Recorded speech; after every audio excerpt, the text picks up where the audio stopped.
¿No? Bueno, pues entonces pasamos a la siguiente mesa redonda.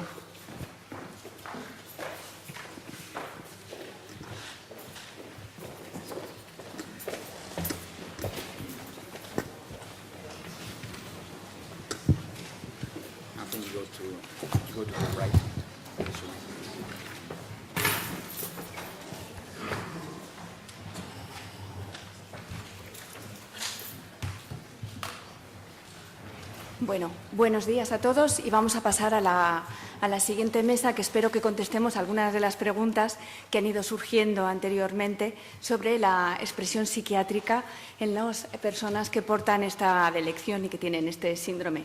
Contamos con dos de los mayores expertos en estos temas, el profesor Borsman, bienvenido, que es psiquiatra, profesor asociado del Departamento de Psiquiatría Infanto-Juvenil del Centro Médico de la Universidad de Utrecht, de Holanda, y que ya cuando se propuso realizar su tesis doctoral, que no estaba en esos momentos en Utrecht, sino que estaba en el Hospital Infantil de Filadelfia, ya se planteó trabajar en anomalías genómicas estructurales del autismo y la esquizofrenia, con especial énfasis en este síndrome.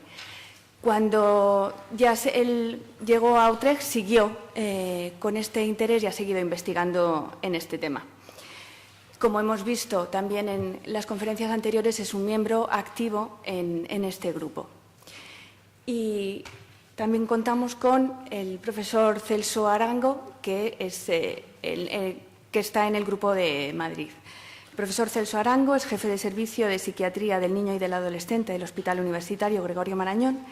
Es profesor titular de la Universidad Complutense de Madrid y de la Universidad de Maryland y director científico del Centro de Investigaciones Biomédicas en Red en Salud Mental.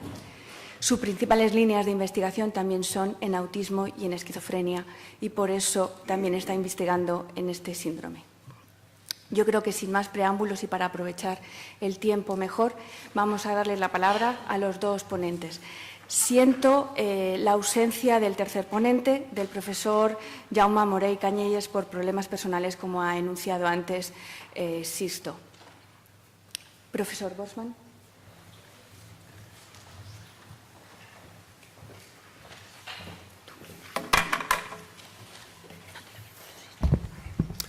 Thank you very much for this very kind... Muchísimas gracias por esta introducción tan encantadora. Es un placer estar aquí. Ayer estuve en Madrid viendo la ciudad y me encantó. Me gustó muchísimo. Es un honor estar aquí. Gracias por la invitación. Gracias, Sisto. Gracias por invitarme. Muy amable por su parte. Y me gustaría también decir que es un honor. Durante los últimos años ha sido un honor acompañar a las familias y a los niños con este síndrome. Me siento privilegiado. El poderlo hacer me da mucha alegría y satisfacción. Me encanta hacer este trabajo. Empecé un poco más tarde que Anne Swellen, empecé en el año 2000. Pero desde luego, desde entonces he visto a estos niños y los veo una y otra vez. Y desde luego es fascinante y es un privilegio hacer lo que hago. Pero no siempre es fácil. Y no hace falta que les diga esto. Algunas de las cosas que comentaré hoy, que ya se han hablado, no son fáciles, pero voy a hablar de ellos, son importantes y intentaré responder a algunas preguntas que podamos tener referente a la influencia de riesgo de síntomas psiquiátricos. Le he dicho a Sisto que no tengo que hablar mucho más porque mucho de lo que quise decir ya se ha dicho. Voy a hablar acerca de, a ver si esto lo hago funcionar ahora. Voy a empezar con algunas presentaciones obvias. ¿Qué es lo que necesitamos todos los adultos y desde luego todos los niños? Tenemos que desarrollarnos, nuestro ser.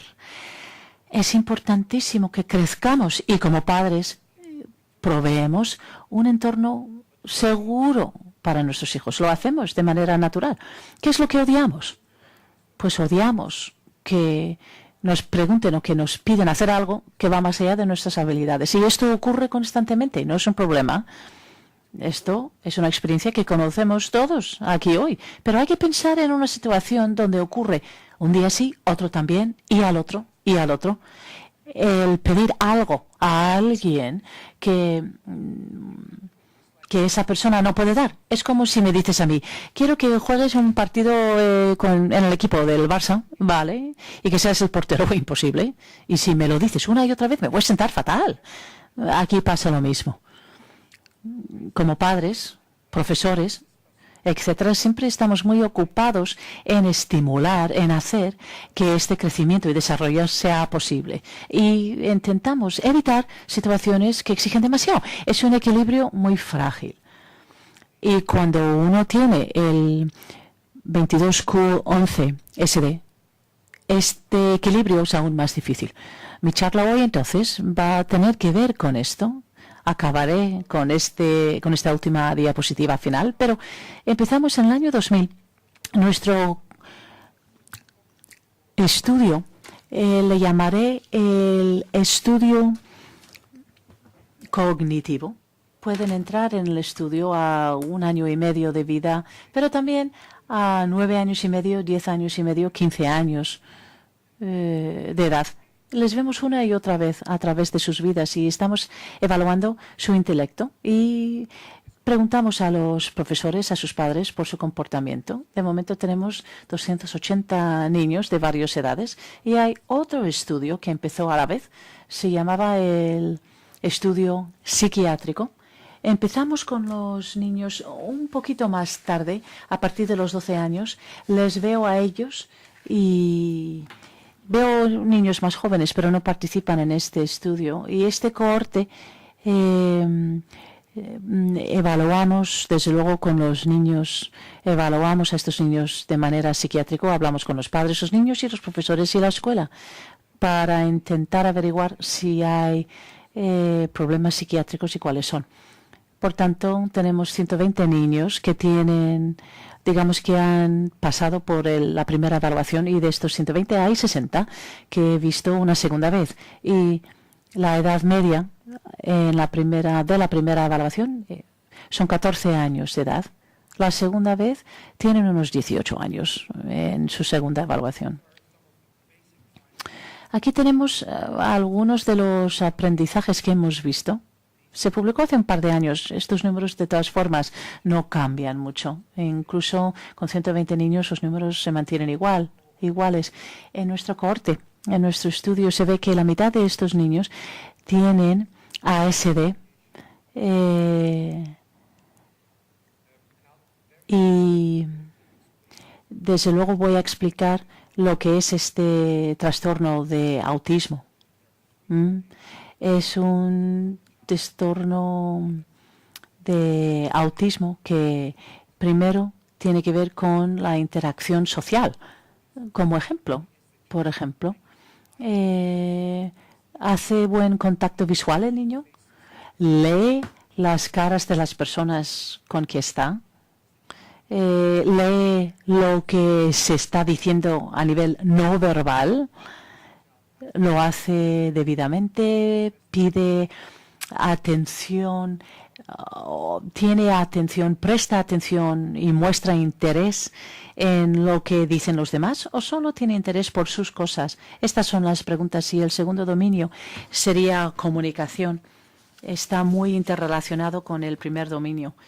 ¿Cómo se usa las posibilidades no verbales para, por ejemplo, mostrar que estás contento, que ocultas algo, que te sientes culpable? ¿Cómo reaccionas a otras personas que expresan este tipo de emoción?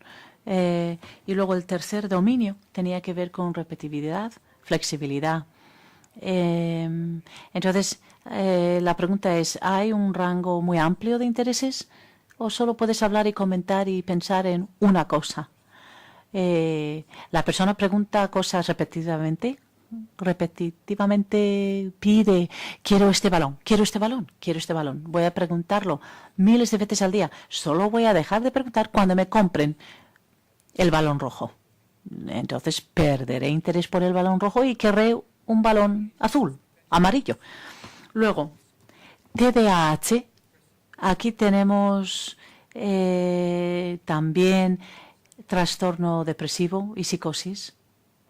Puedo hablar durante una hora de lo que es la psicosis, pero para entender lo que es lo más importante acerca de ello es, digamos, nuestra capacidad o habilidad natural de comprender la realidad en nuestro entorno y lo que no es real en nuestro entorno es diferente en personas con psicosis. Pierden la habilidad de testear, de comprobar.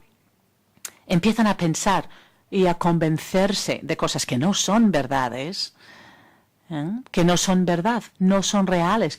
Me están siguiendo, me están filmando, salgo en Internet. Son convicciones, los llamamos desilusiones, delusiones, no son reales, pero la persona está convencida de que son verdad, de que son cosas ciertas. Y no siempre ocurre, pero también tiene que ver con percepción. La persona percibe cosas que no están ahí. Voces, cuando no habla nadie. Luces, cuando la persona no está en luz, iluminada. O estas personas pueden ver a alguien en su habitación, decir, veo a alguien en la habitación, están detrás de las cortinas, y no es así. Entonces, estas cosas, sobre todo en personas con 22q11 SD, aquí se oirá algunas cosas de este tipo desde la juventud y se puede identificar con miedos infantiles. Y hay que verlo muy, muy de cerca, saber si es algo que sí es común en los niños o si es algo que puede sonar un poco a psicosis. Luego también, como comenté antes, aproximadamente un 9% a la edad de 13 años tienen trastornos psicóticos, tienen síntomas psicóticos, de manera que desde luego interfiere y evita su funcionamiento social. Pero si vemos a nivel más amplio, un 27% de los niños hablan de o informan sobre síntomas sintomáticos, pero no les preocupa. Les preguntas, ¿oyes voces? Y dicen, sí, oigo voces. Y les dices, ¿te preocupa o te da ansiedad? No. Y cuando empezó, siempre ha habido estas voces o estas cosas. Y entonces, preguntando a un profesor, ¿has visto que el niño pierde atención? Pues no, puede que no haya síntomas de distracción. Por tanto, no puedo decir que esos síntomas psicóticos justifican un diagnosis, porque cuando hay una diagnosis se dice hay un impedimento o hay un trastorno. Entonces, en este caso decimos son síntomas, están ahí, pero todavía no son síntomas de un trastorno psicótico, todavía. Entonces, ¿cómo interpretamos la diversidad de los diagnósticos psiquiátricos? ¿Cómo se relacionan entre sí? ¿Cómo deberíamos ver todas estas cosas? Alguien me preguntó, mi hijo tiene TOC. Si hablamos con todos los padres aquí, seguro que escuchamos muchos diagnósticos de diferentes cosas y la pregunta es, ¿cómo se interrelacionan? ¿Cómo hemos de interpretarlos? Luego vamos a cerrar con algo muy importante. ¿Qué relevancia tienen para el bienestar y la felicidad de nuestros hijos? Desde luego, si vemos la literatura, lo que hay escrito, se verá que muchas, digamos, referente a SD, a 22q11 SD, muchas síntomas se relacionan psiquiátricas con este síndrome. Somos médicos, pero no siempre podemos ser seguros al 100% de lo que es la clasificación correcta de los síntomas, las síntomas que vemos, que muy a menudo se ven síntomas psiquiátricos con este síndrome. Posiblemente un psiquiatra dirá, esto, desde luego, seguro que es autismo. Pero en Madrid, otro experto que es buenísimo puede decir, desde luego a mí me parece que es TDAH. TDAH, bien, puede ser un diagnóstico. Puede que ellos estén haciendo muy bien su trabajo, pero la interpretación de los síntomas es subjetivo. La interpretación de los síntomas hace que se decide la clasificación del niño. Digamos, no podemos hacer un análisis, una prueba de sangre o una prueba de este tipo y decir, efectivamente, es TDAH. No funciona así. Como padres es importante que sepan esto. Un ejemplo puede ser, por ejemplo, vemos muchos niños con ansiedad. Y quiero añadir que la buena noticia es que si hablamos, buena noticia entre comillas, pero vamos, la buena noticia es que si hablamos acerca de los síntomas, hay un alto nivel de acuerdo. Trabajamos con esto. Pero la cuestión es cómo interpretamos y cómo clasificamos estos síntomas. ¿Qué son? ¿Cómo lo clasificamos? Como padres sabemos lo que es la ansiedad. Por ejemplo, vamos a ver la ansiedad. Entonces puede ser un trastorno generalizado de ansiedad. Pero vamos a ver este síntoma de otra manera. Ansiedad puede ser un síntoma de depresión. Las personas que son deprimidos muchas veces son ansiosos. Entonces, la cuestión es, ¿los síntomas de humor son los más importantes en el caso de este niño? ¿O el niño es ansioso porque se siente depresivo? ¿O la ansiedad es comórbida? ¿Es algo que convive con un trastorno? ¿O es un síntoma de...? Muchas veces vemos ansiedad en pacientes con trastorno de espectro. Entonces puede ser también, por ejemplo, un síntoma de autismo, de psicosis. Lo que quiero decir, lo que quiero enfatizar es que hay una sujeción en la interpretación de la jerarquía de síntomas. Pero hoy, esto es inevitable, esto es así. Quizá de aquí a 10 años la situación cambiará, evolucionará y tendremos nuevas herramientas y conocimiento para ser trabajar de otra manera. Pero hoy por hoy esto es así. No obstante, lo que sí podemos es, digamos, ver la situación de manera pragmática hoy en día. Y esto tiene que ver también con lo que ya se ha comentado. Pero yo diría que la pregunta principal es, ¿cuáles son las posibilidades? ¿Cuáles son las limitaciones de mi hijo? Es una pregunta muy fácil, pero tiene una respuesta muy difícil. Pero la pregunta es muy simple, muy sencilla. Hay el perfil cognitivo, por ejemplo. No voy a entrar en detalle. En Swillen y otros han mostrado estos déficits y la importancia que tienen. También hay casos, desde luego, de TDAH, impulsiva, comportamiento impulsivo, autismo. Lo que quiero decir es que algunos de los diagnósticos que hemos visto en esta lista tan larga son más importantes para preguntar esta pregunta, porque ayudan a que se entienda. Esto es lo que puede hacer mi hijo y esto es lo que quizá no puede hacer tan bien o no puede hacer siquiera mi hijo. Entonces, un diagnóstico de TDAH con un buen acercamiento pragmático puede ayudar a resolver esta pregunta. Hay que, desde luego, está claro, hoy en nuestra sociedad les decimos a nuestros niños, siéntate en clase durante unas horas. Pues cuando una persona es hiperactiva es muy relevante esta petición, esta cosa.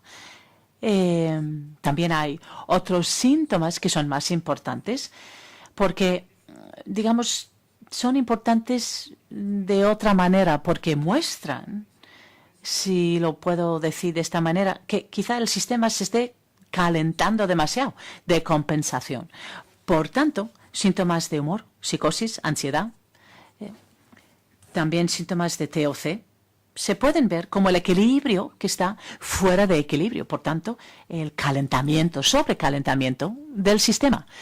Esta historia no es único para 22q11-SD. Es para todos. Si nos ponen en una situación donde se nos exige demasiado, la gente se va a quemar. La gente se va a deprimir. Es decir, es para todo el mundo. Ahora, la diferencia es que en este caso hay un riesgo genético. Por tanto, es la parte menos agradable de mi historia, pero es la realidad. Los niños con 22q11SD tienen un riesgo genéticamente definido de que tienen mayor riesgo, son más vulnerables para estos síntomas de decompensación. Tienen más riesgo para un sobrecalentamiento del sistema, digamos. Ahora mismo, hoy en día, no podemos cambiar este riesgo en absoluto. Quizá en el futuro esperemos que sí, que podamos con medicación o con algo, con, digamos, un trabajo diana. Pues sí, quizá en el futuro podremos tratar este tema de otra manera, pero hoy por hoy no. Ahora, estrés tenemos, por ejemplo, una vulnerabilidad que está definido genéticamente, pero también estrés, por ejemplo, es algo de lo cual se puede hablar y cambiar. ¿Qué puede hacer mi hijo? ¿Qué le pido a mi hijo? Pues aquí sí que se puede trabajar en este área. Voy a hablar de nivel cognitivo intelectual, esquizofrenia y autismo a partir de ahora. He visto a muchos padres que me dicen: siempre he visto que mi hijo tiene dificultades para prestar atención. O por ejemplo, mi familia o mi médico de familia siempre me ha dicho: bueno, no te preocupes, que tu hijo es un poco lento, y sabes que el coeficiente intelectual, bueno, pues esto puede explicar que tenga problemas con atención, prestando atención. O hay padres que dicen: mi hijo no tiene amigos y es un problema. Y algunos dirán: no hay ningún problema, tiene que ver con su lenguaje, con el habla. Una vez que empieza a hablar, ya verás, no pasa nada. Y no siempre es el caso. Puede ser algo que existe adicionalmente a problemas de lenguaje o con el habla. Pueden haber problemas adicionales ahí, y la cuestión es cómo se intercalan, cómo se relacionan entre sí. No voy a verlo todo, pero voy a enfocarme en estos 3 temas. Por ejemplo, este es una discusión que hemos oído muchas veces como científicos. Esquizofrenia en pacientes con 22q11SD no es específico. Todos estos niños tienen un coeficiente intelectual más bajo, de media, y sabemos que esto incrementa el riesgo de esquizofrenia. No es nada específico, tiene que ver simplemente con un impedimento cognitivo. Otros dirán, por ejemplo, si este es el desarrollo de un niño normal, pues sabemos de la población en general, la gente que desarrolla esquizofrenia tendrán un desarrollo diferente. Se desarrollan de manera normal hasta un punto, pero luego a los 6, 7, 8 años de vida salen de ese desarrollo normal, y tardará unos años, pero en una adolescencia más tardía o el comienzo de la vida en adulta, pues sí que puede haber un brote y se puede ver una esquizofrenia ahí. Cuando vemos a niños de 7, 8 años de edad y vemos impedimentos sociales o problemas con la comunicación, podemos decir: esto tiene pinta de ser autismo, pero puede que no sea autismo. Puede ser simplemente un precursor, una fase temprana de esquizofrenia. También esto se ha hablado en la literatura. Algunos de mis colegas dicen: hablas de autismo, pero lo que estás viendo realmente es el comienzo o una fase temprana de esquizofrenia. Y yo les digo, desde luego es una hipótesis buenísimo. Puede ser verdad. Ahora, antes de decirlo, hay que examinar esa hipótesis. No sabemos. Por tanto, de ahí viene la pregunta: ¿es posible que las síntomas tempranas de autismo significa de que el niño continuará con un riesgo aumentado de esquizofrenia?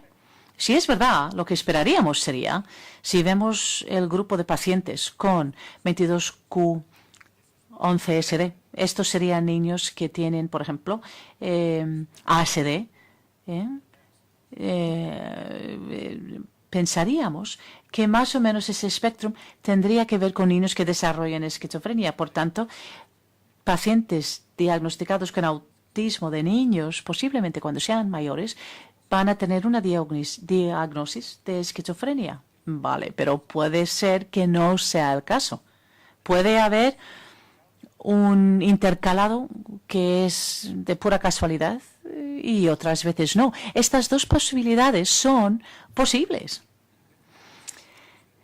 También Anne Bassett en Toronto es otra investigadora en Canadá y ella tiene una muestra de pacientes adultos con el síndrome.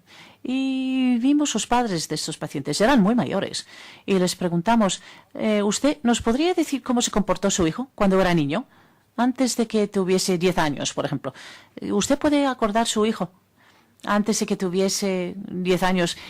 Y les pedimos a los padres sobre el comportamiento específico de sus hijos y preguntamos por formas de comportarse que tienen que ver directamente con autismo. Y Anne Bassett, su muestra, su cohorte, se vio que estos pacientes tienen esquizofrenia, estos pacientes no tienen esquizofrenia porque son adultos y sabemos quién ha evolucionado hacia esquizofrenia y quién no. Entonces, aquí, cuando se ve, aquí tenemos el control, es decir, tienen la delección pero no esquizofrenia, y aquí tienen la delección y esquizofrenia. Entonces preguntamos a sus padres, ¿usted se acuerda cómo se comportó su hijo antes de los 10 años? Y usamos una medida para eso, y lo que vimos era que el comportamiento autístico es similar en pacientes que luego desarrollan esquizofrenia y en los que no desarrollan esquizofrenia, es decir, es similar. Por tanto, digamos, es un estudio retrospectivo. Digamos, miramos hacia atrás. No es el mejor estudio que se puede hacer, pero en el momento era el mejor para vernos o para enseñarnos que autismo no es un precursor de esquizofrenia en 22q11. Y tenemos algunos estudios o algunos datos también que se puede ver aquí, por ejemplo, el grupo de pacientes 47 que no tienen un trastorno de autismo, y el 28% de estos niños tienen síntomas psicóticos, y aquí 59 tienen 37% tienen estos síntomas. Por tanto,